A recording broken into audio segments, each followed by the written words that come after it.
भाग्य बारिश का पानी है और परिश्रम कुएं का जल। बारिश में नहाना आसान तो है, लेकिन रोज़ नहाने के लिए हम बारिश के सहारे तो नहीं रह सकते। इसी प्रकार भाग्य से कभी कभी चीज़ें आसानी से मिल जाती है, किंतु हमेशा भाग्य के भरोसे तो बैठे नहीं रह सकते। नमस्कार, मैं हूं कमल श्रीमाली। आप सभी का बहुत बहुत स्वागत आपके अपने चैनल में और राहु के कुंभ राशि में प्रवेश के इस विशेष एपिसोड में। यह एपिसोड आपकी राशि, नाम राशि अर्थात मून साइन पर आधारित है। एक छोटी सी अपील है आपसे, यह चैनल और इसका हर एपिसोड आपके जीवन में सहजता, सुख, शांति, समृद्धि के लिए हमारा प्रयास है। आप भी हमारे इस चैनल को सब्सक्राइब करें, शेयर करें, कमेंट करें, लाइक करें, उत्साहवर्धन करें, हमारा सहयोग करें, हमें भी अच्छा लगेगा। ज्योतिष के 9 ग्रहों में राहु को एक छाया ग्रह के रूप में माना जाता है। इसे ज्योतिष शास्त्र में दुख का कारक माना जाने के साथ ही अशुभ और पापी ग्रह भी माना गया है। जन्म कुंडली में राहु के अशुभ भाव में होने पर तमाम तरह की परेशानियां आती है। वहीं शुभ भाव में होने पर कभी कभी राहु व्यक्ति का भाग्य भी बदल देते हैं। ये राहु ही हैं जो मंगल के साथ में युति करके उसका असर शून्य तक कर देते हैं। वहीं मंगल भी राहु को निष्क्रिय कर देते हैं। वैदिक ज्योतिष में राहु ग्रह को कठोर वाणी, जुआ, यात्राएं, चोरी, बुरे काम, स्किन प्रॉब्लम, धार्मिक यात्राएं आदि का कारक कहते हैं। राहु मिथुन राशि में उच्च तो धनु राशि में नीच राशि के माने जाते हैं। हिंदू पंचांग के अनुसार राहु ग्रह के प्रभाव से दिन में एक अशुभ समय अवधि होती है, जिसे शुभ कार्यों को करना वर्जित माना गया है। इस अवधि को राहु काल कहते हैं। यह अवधि लगभग 1.5 घंटे की होती है और स्थान और तिथि के अनुसार इसमें अंतर देखने को मिलता है। यदि राहु किसी कुंडली में शुभ हो तो मस्तिष्क में शुभ विचार उत्पन्न होते हैं, बुद्धि से काम लेकर के अच्छे कामों को अंजाम देते हैं। राहु व्यक्ति को आध्यात्मिक क्षेत्र में सफलता दिलाते हैं और मोक्ष प्राप्ति का मार्ग प्रशस्त करते हैं। वहीं अशुभ राहु के प्रभाव के कारण मानसिक और शारीरिक रूप से समस्याएं आ सकती है। पाप पीड़ित राहु के कारण हिचकी, पागलपन, आंतों की समस्या, अल्सर या गैस्ट्रिक प्रॉब्लम वो सब होने की समस्याएं जन्म लेती है। राहु ग्रह अपने मित्र ग्रहों बुध, शुक्र, शनि के साथ में बली होते हैं, तो शत्रु ग्रह सूर्य, चंद्रमा, मंगल और गुरु के साथ में कमजोर होते हैं। अब यही ज्योतिष के सर्वाधिक रहस्यमय ग्रह राहु 18 मई 2025 को कुंभ राशि में प्रवेश करेंगे और 5 दिसंबर 2026 तक कुंभ राशि में ही वक्री रूप में गतिशील रहेंगे। मूल रूप से राहु भोग, काल्पनिक भय और झूठ के कारक ग्रह हैं और ये अपना झूठ भी डंके की चोट के साथ में करते हैं और किसी भी छोटी चीज़ को, छोटी सी बात को हाइप करके बहुत बड़ा बना देते हैं। तो आइए अब जानते हैं कि कुंभ राशि के राहु का प्रवेश आपकी राशि पर क्या प्रभाव डालेगा, शुभ या अशुभ। आप कुंभ राशि वाले जातकों के लिए गोचरवश राहु मित्र राशि में अर्थात अपनी ही कुंभ राशि में आ जाएंगे। गोचरवश प्रथम भाव में राहु आने पर स्वार्थी बना देते हैं। इस समय व्यक्तित्व में बदलाव, मानसिक अस्थिरता, आत्मविश्वास में उतार चढ़ाव और स्वास्थ्य से जुड़ी कुछ चुनौतियों का सामना करना पड़ता है। व्यक्ति की जातक की मनोवृत्ति गंभीर होने लगती है, लेकिन एक बात का दुख है कि राहु चंद्रमा के शत्रु हैं, इसलिए मानसिक कष्ट भी लगातार देते रहेंगे। इस अवधि में आप खुद को थोड़ा भ्रमित और विचलित महसूस कर सकते हैं, जिसके कारण आपको कोई भी डिसीजन लेने में कठिनाई का सामना करना पड़ेगा। ज़्यादातर समय में आप खुद को खोया हुआ महसूस कर सकते हैं या इस भ्रम में रह सकते हैं कि क्या करें और क्या नहीं करें, आगे बढ़ा जाए या यहीं रुका जाए, पीछे हटा जाए। ये सारी चीज़ें मानसिक कन्फ्यूजन, द्वंद्व, अनस्टेबिलिटी, वेवरिंग थॉट के रूप में सामने आती है। यह भी कहा जाता है कि प्रथम भाव पर राहु का गोचर ज़्यादा बुरा नहीं होता। कॉन्फिडेंस बढ़ जाता है क्योंकि राहु मन में साहस देता है। आपकी अभिव्यक्ति में सुधार होने की संभावनाएं बनती है। व्यक्तित्व प्रभावशाली होने लगता है। साथ ही यह समय आपके जीवन में थोड़ी शांति और आराम भी ला सकता है। आपके संबंध अपने परिवार के साथ में कुछ बेहतर हो सकते हैं।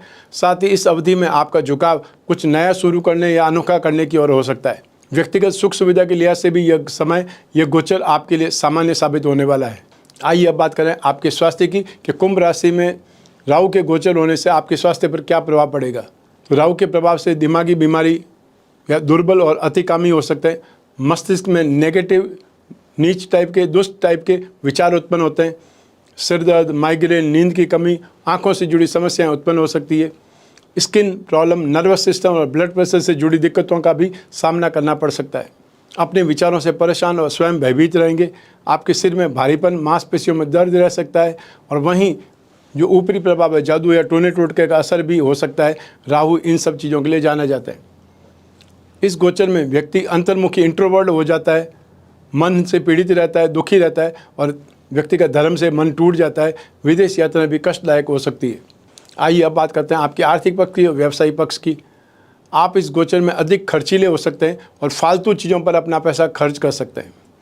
राहु का यह गोचर आपके आर्थिक मामलों में भी कुछ अनस्टेबिलिटी ला सकता है। नए व्यापार की शुरुआत या छोटे मोटे काम से फ़ायदा कमाने का प्रयास असफल सिद्ध हो सकता है। लोग कोई भी गलती बताएं तो उसे स्वीकार कर लीजिए। इनकार करने से आप अपनी ही तकलीफ बढ़ा सकते हैं।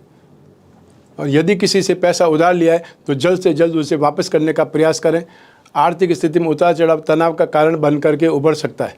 आइए अब बात करते हैं राहु की दृष्टि के अनुसार क्या क्या फल मिलेगा। हर ग्रह की अपने से 7वें भाव पर दृष्टि होती है, लेकिन कुछ ग्रहों को अनोखी दृष्टि भी मिली हुई है। जैसे राहु को 5वीं और 9वीं दृष्टि अलग से मिली हुई है, विशेष मिली हुई है। तो आपको 5वां दृष्टि, 7वीं दृष्टि, 9वीं दृष्टि का, इन सभी दृष्टियों का अलग अलग विश्लेषण कर रहा हूँ। राहु के फर्स्ट हाउस अर्थात आपकी राशि में ही प्रवेश करने से पंचम भाव मिथुन राशि पर मित्र दृष्टि, सप्तम भाव सिंह राशि पर शत्रु दृष्टि और भाग्य भाव तुला राशि पर मित्र दृष्टि पड़ेगी। इन दृष्टियों का इम्पैक्ट क्या पड़ेगा ये जान लीजिए। राहु की पंचम दृष्टि शिक्षा और संतान भाव मित्र मिथुन राशि पर होगी, जिससे शिक्षा, संतान और प्रेम प्रसंगों का विश्लेषण किया जाता है। संतान के और खुद के धन में वृद्धि हो सकती है। संतान के साथ सामंजस्य बिठाने में कुछ परेशानियां आ सकती है। विद्यार्थियों के लिए समय चैलेंजिंग रह सकता है। आपको कंसंट्रेशन बनाए रखने का एफर्ट बहुत ज़्यादा करना आवश्यक है। और आप में से वे लोग जो कोई न कोई प्रेम संबंधों में, रिलेशनशिप में, उन लोगों के बीच में गलतफहमियां बढ़ सकती है। शेयर बाजार और सट्टे से जुड़े लोगों को अधिक जोखिम लेने से बचना चाहिए। आइए अब बात करें राहु की सप्तम दृष्टि की। राहु की सप्तम दृष्टि सप्तम भाव अर्थात दाम्पत्य सुख भाव पर शत्रु सिंह राशि पर होगी, जिस भाव से विवाह, दाम्पत्य सुख या पार्टनरशिप का विश्लेषण किया जाता है। जो अविवाहित हैं उनके लिए धनी घराने से, अच्छे घराने से, कुलीन घराने से रिश्ते आएंगे। लोग बाग आपकी मदद करेंगे और विवाह या कोई शुभ कार्यों में आपको मदद मिलेगी। और जो विवाहित हैं उनके संतान के साथ रिश्ता निभाने में कुछ परेशानी हो सकती है। जीवन साथी के सुख में कुछ न्यूनता आ सकती है, कमी आ सकती है, क्योंकि वैचारिक मतभेद होते रहने से दूरियां आ जाएंगी। नेगेटिव राहु दाम्पत्य सुख तथा संतान सुख में न्यूनता देते हैं और अपोजिट जेंडर के प्रति आकर्षित करवा देते हैं। तो ऐसी स्थिति में आपको अपने ऊपर भी कंट्रोल रखना पड़ेगा, मर्यादित व्यवहार रखना पड़ेगा। आइए अब बात करें राहु के नवम दृष्टि की। राहु की नवम दृष्टि भाग्य भाव पर 9th हाउस पर मित्र तुला राशि पर होगी, जिससे भाग्य धर्म का विश्लेषण किया जाता है। राहु के इस गोचर में बड़े व्यवसाय की योजना बनाएंगे। मान सम्मान में वृद्धि होगी। आपकी एसेट अर्थात धन संपत्ति भी बढ़ेगी। अच्छे कामों से समाज पर आपका प्रभाव पड़ेगा और आपका मन नई नई योजनाओं में लगेगा। मन में नए नए विचार आएंगे। भाग्य का साथ आपको अचानक से मिल सकता है, लेकिन यह स्टेबल नहीं रहेगा। विदेश यात्रा के योग बन सकते हैं, लेकिन व्यापारिक यात्रा है तो लाभदायक नहीं होने वाली है, ये पहले से जान लीजिए। तो आइए बात कर रहे हैं राहु दोष निवारण के उपायों के बारे में। आपको शनिवार के दिन किसी मंदिर में जाकर के झंडा फहराना चाहिए। आपको भैरवनाथ जी के दर्शन करने चाहिए, चाहे शनिवार को करें या रविवार को करें। एक नियम बना लीजिए। आपको हनुमान जी की मूर्ति के सामने चमेली के तेल का दीपक जला करके बजरंग बाण का नित्य पाठ करना है। संभव हो तो कुत्तों को दूध रोटी खिलाने से आपको राहु के दुष्परिणामों से राहत मिलेगी। कोई पवित्र नदी या तीर्थ स्थान में जाकर के स्नान करने से आपकी कामना पूर्ति में सफलता मिलेगी। आपको बुधवार या शनिवार के दिन साबुत काली उड़द का दान करना चाहिए। हर शनिवार को एक जटा वाला नारियल प्रातः राहु काल में, जो कि 9 से 10:30 के बीच में आता है, सुबह स्वयं के ऊपर से 11 बार घुमा करके जल में विसर्जित करना है या शनि मंदिर में चढ़ा देना है। राम का कवच धारण करें या काल भैरव कवच धारण करें। जो सामर्थ्यवान है वे इन दोनों का कवच एक साथ में बनाकर धारण कर सकते हैं तो और ज़्यादा अच्छा है। राहु का एकाक्षरी बीज मंत्र ओम राम राहवे नमः जब भी समय मिले, यथासंभव, यथा सामर्थ्य, आपको इस मंत्र का जाप करना चाहिए। तो ये था राहु के कुंभ राशि में प्रवेश से आपकी राशि अर्थात कुंभ राशि में ही क्या फल मिलने वाला है। आपकी जन्म कुंडली में से एक ग्रह चंद्रमा को आधान बना करके मैंने ये राशिफल, गोचर फल आपको बतलाया है। आप चाहें तो अपनी जन्म कुंडली के संदर्भ में इस गोचर फल को, राशिफल को और सटीकता से जान सकते हैं, क्योंकि जन्म कुंडली आपकी अपनी है और आपकी अपनी डिटेल से ही बनती है। आपकी जन्म कुंडली के अनुसार जो आपको दशा या अंतर्दशा चल रही है, आपकी कुंडली में राहु की स्थिति, राहु की दृष्टि या राहु की किन ग्रहों के साथ युति है, इन सब का इम्पैक्ट पड़ेगा। तो ऐसी स्थिति में जब जीवन में समस्याएं ज़्यादा हो, भविष्य में झांकना हो, कोई बहुत बड़ा डिसीजन लेना हो, तो अपनी कुंडली का विश्लेषण कराना चाहिए, समय समय पर कराना चाहिए। 1 वर्ष में 1 बार कराने का नियम पालन कर लीजिए, जिससे आने वाला समय यदि पॉजिटिव है तो आप उत्साह के साथ में काम करेंगे, ज़्यादा काम करेंगे और शायद उत्साह के साथ में शायद डेयरिंग करेंगे तो उससे आपको गेन, सक्सेस या आपको लाभ ज़्यादा मिलेगा। और यही समय नेगेटिव है, आपको मालूम है, तो आप सोच समझ करके काम करेंगे, अलर्ट रह करके काम करेंगे, नुकसान से बचने का प्रयास करेंगे और जितना नुकसान आपका बच जाएगा उतना आपको फ़ायदा है। तो दोनों स्थिति में ज्योतिष की राशिफल मानने से या कुंडली विश्लेषण कराने से लाभ भी हो सकता है, नुकसान तो होने का सवाल नहीं है।